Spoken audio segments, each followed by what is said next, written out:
Hi, welcome back to our weekly lecture, and today I want to introduce you photosynthesis and cellular respiration.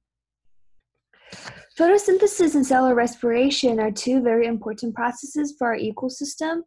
Humans, animals, and plants, we depend on the cycle of cellular respiration and photosynthesis in order for our survival.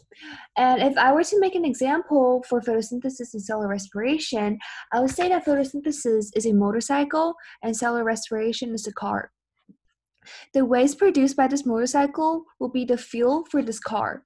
However, and vice versa, the waste produced by this car will be the fuel for this motorcycle. This means that photosynthesis and cellular respiration together is an endless cycle. In photosynthesis, glucose and oxygen will be produced, and then the glucose and oxygen will be then used by us, human or animals, and will produce water and carbon dioxide as a waste product. Then the trees, the green leaf plants, will take back in the water and carbon dioxide and make more of the glucose and oxygen. This is why we said that photosynthesis and cellular respiration is a never-ending cycle that sustains life on Earth. What specifically is photosynthesis? Photosynthesis is the process in which green plants, they use sunlight to make their own food. The green plants will take in carbon dioxide from the air and water from the soil, and the carbon dioxide and water will then react within the chloroplast of the leaves. And as I mentioned in the last lecture, chloroplast is a plant cell organelle that only plant cells have, and something called chlorophyll is what makes the green leaves. It gives the leaves a green pigment. And then the sunlight goes in. The sunlight will serve as a energy source for this process. And then carbon dioxide and water will be turned into sugar and oxygen. And at a molecular level, photosynthesis is located in our in the chloroplast. And it is a plant cell only organelle, and it is basically using sunlight. Plants that use sunlight to synthesize sugar and oxygen from carbon dioxide and water. This is the chemical formula for photosynthesis. CO2 plus H2O turns into C6H12O2 plus O2. C6H12O6 and O2. That's carbon dioxide, water, sugar, and oxygen. 6 carbon dioxide molecules plus 6 water molecules, and then it goes into a very complex process. Then we'll make 1 sugar molecule and 6 oxygen molecules. There are 2 parts of photosynthesis. One is called the Lye reaction, and one is called the Calvin cycle, and combining them together, oxygen and sugar is made. But before introducing what is the Lye reaction and Calvin cycle, we got to know that everything happens within the chloroplast. And the Lye reaction, which is the first step, will happen in the lumen of the chloroplast, and the Calvin cycle will happen in the stroma of the chloroplast. You can think of the lumen as the inside part of a thylakoid, which is one of this little circle, and the stroma as basically the cytoplasm of a chloroplast. It is the container of this organelle. And in light reaction, when sunlight hits in, water will go in and oxygen is then produced. This is a very complex process, and basically all you have to know is that the light serves as a energy source for the whole reaction to start.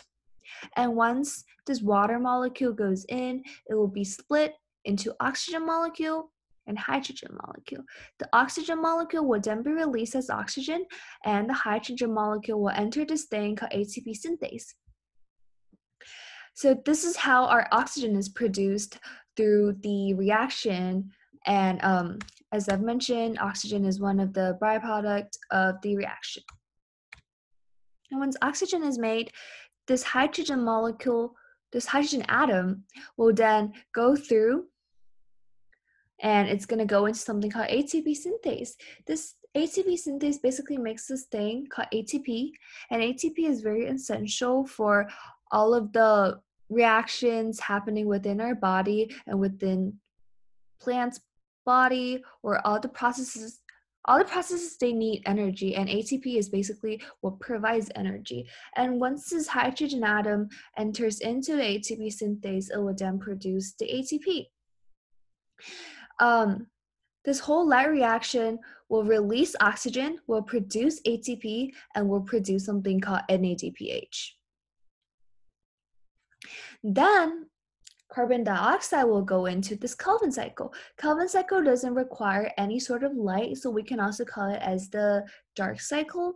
And Calvin cycle happens in the stroma of the chloroplast. And in Calvin cycle, carbon dioxide will enter in and sugar will be made. This reaction is a very complex process, but what we have to know is that once this carbon dioxide goes in, ATP will then be used because we need energy in order for this reaction to happen, and NADPH will be used, and sugar will be produced as one of the byproducts. And once we get the sugar and the oxygen, we as humans and animals will inhale the oxygen, will use up the sugar, and will produce weight. And that's what cellular respiration is. Cellular respiration, it happens in a mitochondrion, and it is an animal cell organelle that only animal cells have. And cellular respiration is basically when organisms combine oxygen with foodstuff molecules in order to produce waste products of carbon dioxide and water. We can see that the chemical formula for cellular respiration is the exact opposite of photosynthesis. It is sugar plus oxygen makes carbon dioxide and water. One sugar molecule plus 6 oxygen molecules will then make 6 carbon dioxide molecules and 6 water molecules. There are 3 steps of cellular respiration. They are glycolysis, Krebs cycle, and electron transport. There is another name for Krebs cycle. We also call it the citric acid cycle. And why cellular respiration happens is because all cells, they need energy in order to function. Just as a car, it must burn some sort of fuel to get energy for it to run, right? And the fuel will basically be whatever that's produced from photosynthesis, which is sugar and oxygen. In this case, glucose, the simple sugar, provides the fuel for the cell needs. And although energy is stored in larger molecules, such as complex carbohydrates and fats, they must be broken down into molecules of glucose before the cells can use their energy. And in the 3 steps, the first step will be glycolysis. Glycolysis does not require any energy. No, not energy, my bad. It doesn't require any oxygen. However, citric acid cycle and electron transport, they do require oxygen. And cellular respiration, it begins in the cell cytoplasm. The glucose is broken down into a smaller molecule called pyruvate, and this is the process of glycolysis. And through this process, a small amount of ATP, which is energy, will then be made. It does not require any sort of oxygen, as I mentioned before, and it releases a small amount of energy, which is ATP. And the pyruvate, it then enters the mitochondria. That's our mitochondria. This glycolysis doesn't happen in the mitochondria. Glycolysis happens in the cytoplasm. And once this pyruvate enters the citric acid cycle, which we also call it the Krebs cycle, it undergoes a series of chemical reactions with oxygen. And so much energy is released in these reactions that it takes molecules of ATP to capture it up. In citric acid cycle, a small amount of ATP will be made, and in electron transport, a large amount of ATP will be made. So most of our ATP is made in the electron transport in this process. Since citric acid cycle and electron transport, they require oxygen, these oxygen will then combine with carbon and hydrogen that is released, which then will make water and carbon dioxide, because we can see that oxygen plus hydrogen creates water, Oxygen plus carbon makes carbon dioxide. So water and carbon dioxide are then released as waste products because we produce carbon dioxide and we produce water. And it leaves the ATPs in the mitochondria in order for it to be used for other cellular activities, because other cellular activities, it requires ATP, it requires energy for them to function, and this ATP will then be used by other cells.